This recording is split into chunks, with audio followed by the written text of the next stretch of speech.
Okay, ito naman yung Telma natin. Telma. Pwede nyong lagyan ng lace na Venetia. Venetia lace na may pagka-emerald green din to. Doon po sa mga nag-o-order ng ano, pwede po ito. Ito palang ano, ito po palang RC1, may pagkahalong ma-brown siya. May pagkahalong ma-brown. Hindi siya totally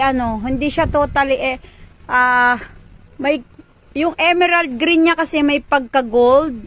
May halo-halo kasi siyang gold to eh. Embroidery yung kanyang tela. So ito naman yung ating code Telma. Nilagyan ko po siya ng ganito. Pwede po lagyan ng ganito kasi eh. Ayan o. Pwede po siyang lagyan yan. O kaya kung ayaw nyo naman po nyan, mayroon tayong yung kulay cream. May kulay cream tayo. Ito yung Venetia. Kulay cream po ito. Pwede po ito dito